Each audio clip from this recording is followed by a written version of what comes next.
So there are a lot of issues that are really important with this particular school board election. What are your thoughts on the bond issue and tax levy? I've read that that was one of the main reasons why you jumped in and wanted to be a candidate. So could you maybe tell me a little bit more about your take? Sure. I was against it initially. I don't like taxes, and I was hoping that when I ran, I would understand that we didn't need them. But what I've seen so far, visiting 4 or 5 schools with administrators, principals, and parents, is that we're overcrowded and we have to build more buildings. The bond issue will take care of that, at least the one elementary school, and then some other issues that they need to take care of. But the levies are going to allow us to add a line item to a budget for technology, which I approve of, and also will give teachers raises. And I think that's a good thing. They've been without that for a couple of years, so that's important. I read something where you mentioned a surcharge on property developments. Correct. Is that something that you still stand behind in substitution, or have you changed? No, I do stand behind that. Okay. I'd love to find a way to make that a reality.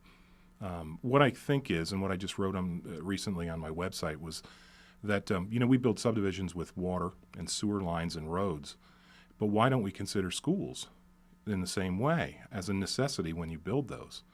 And I think it would be important for us.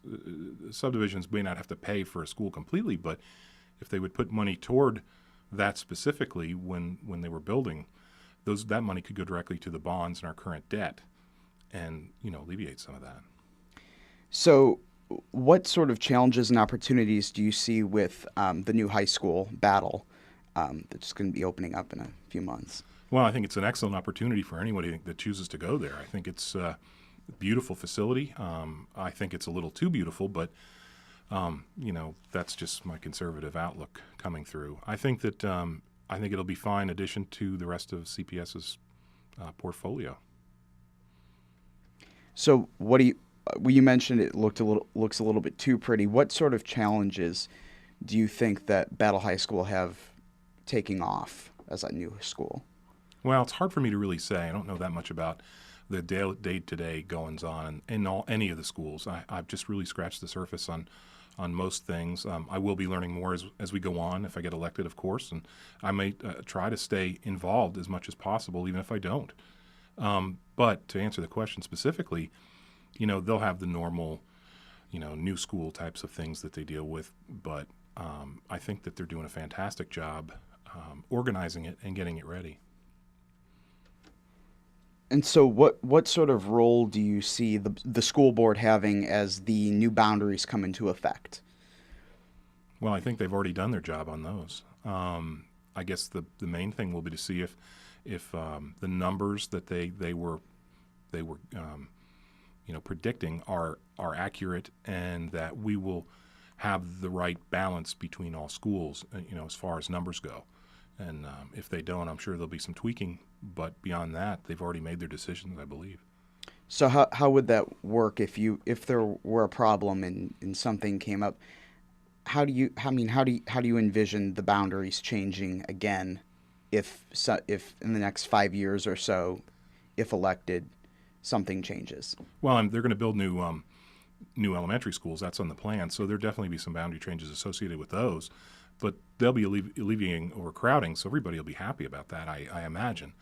But, the school board listens to parents, and they try to make the best decisions all the way around, and then they tell or ask Mr. Belcher or Dr. Belcher and everybody on staff to do their bidding.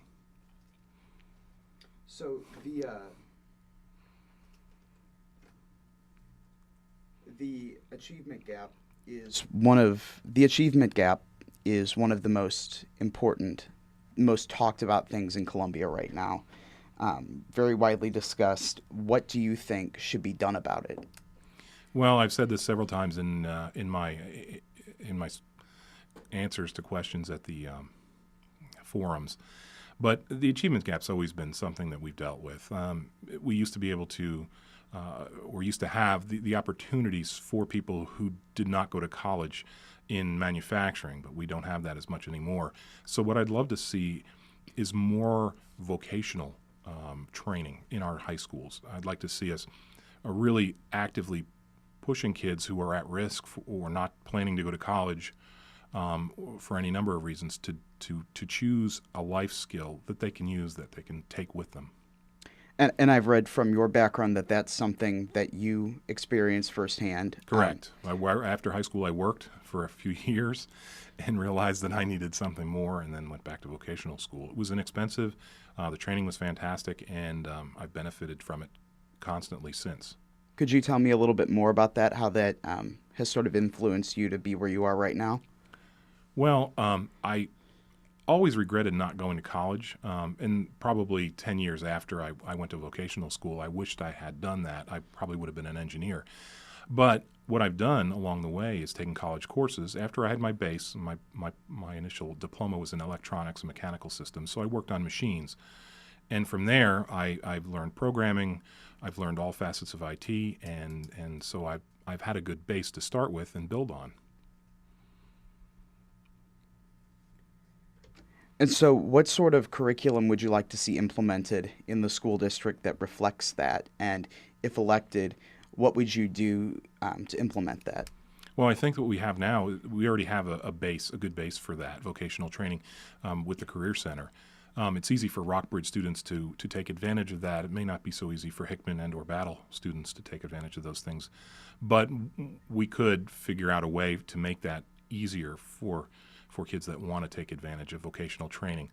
The other thing is, if there would be any way to partner with local businesses to give those kids real world training in addition to whatever classroom training they're getting, sort of like a not a mentor system, but in Europe they have them. Apprenticeship. Apprentice, thank you very much. Absolutely. So in addition to things like that, what else do you hope to accomplish if you're elected? Well, I'd love to see us finding other revenue sources. When I met with Linda Quinley, she said that Columbia Public Schools was a charity. It was somewhere you could give to, like the United Way or another charity, and take tax deductions from it. So I would love to be able to work with the larger employers in town for a payroll deduction plan, similar to what we do at Miller's with United Way, and then people could give more if they wanted to. Could you maybe talk a little bit more about that in the context of your overall plan, your overall vision for the Columbia Public Schools? What do you see as the most pressing issue? My biggest issue is parental involvement. I think that children whose parents are involved with them and their education are better adjusted.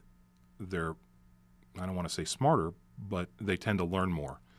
And the ones that have trouble in school, behavioral issues, all focuses around family. And so I would love to figure out a way to get not only more parental involvement with the children, but community involvement as well. And so to get that community involvement, what sort of ideas do you have about sort of getting that accomplished? Because I know a lot of things have been attempted, but what do you think would succeed in Columbia? Well, what brings me pretty much anywhere is food. So for seniors, maybe we could have a senior day, or we could offer them free lunch or something that would attract them, and then maybe some of them would stick around and volunteer, or any number of reasons. The big deal, even for me, is somebody who was complaining in the paper about schools, about how ineffective I thought they were. And now that I've visited with the administrators and some teachers and principals, I'm realizing that's not the case. Our schools are excellent. The kids that are graduating from Columbia Public Schools are going on mostly to do great things. There's always a few outliers, but for the most part, all the parents that I know that have children that are going to the schools here are having excellent results. So your election coincides with a ballot initiative in Missouri seeking to get rid of teacher tenure in Missouri. What are your thoughts on that? I've spoken with the CMNEA and CMSTA at length about tenure. It is different from tenure at college level. And what I've found so far is that it's really a non-issue. The whole idea of tenure, as we believe it, is that teachers can't get fired. And that's not the case. Even Dr. Belcher said that if he needs to get rid of somebody, he can do it fairly quickly. So tenure is a rite of passage. It's a training. It's where the peers work with you to make sure that you understand what's important. To me, it's a non-starter. So you don't think that it would have any effect in Columbia? I don't. I mean, I think that it's a great thing that the teachers, go to do tenure. I think they're required to do that, but no, I think it's fine. Okay. I wouldn't vote against it. I don't see any reason to. Now, as far as your background, I just want to talk a little bit more about that. So I've read that you grew up in Florida near Tampa. Correct. Is that right? Clearwater. That's Clearwater. right. And you worked at your father's construction business. What was that like coming out of high school? I know you said you'd wish you had gone to college, but what's one thing that you wish you could have changed about your academic career that you'd hopefully like to implement in Columbia Public Schools? Well, I probably chose not to go to college because I didn't understand what it was about. I had not visited any schools or done anything that was remotely college involved during my high school time. So maybe, and I'm guessing that since we are in a college town, that students here don't, or they do get that experience in their probably junior and senior years. And if they don't get it, they're surrounded by it continuously, so it's not a mystery. And so it's probably easier to make that choice than somebody that, say, lives, in a rural area that isn't familiar with it. So, you said that the taxes motivate you. That's what motivates you. What else, if anything, is important to you about the Columbia Public Schools? I mean, why run now? Well, Columbia is my home. It's a great place to live. I've made a home here. It's been good to me, and I figured it would be a good way to give back to the community in some way. I think the school board is a thankless position. I'm sure that I'll never please everyone, but I don't mind that. I'll do the best I can. I'll listen to everybody and try and do what they, what they're telling me, if I think it's right.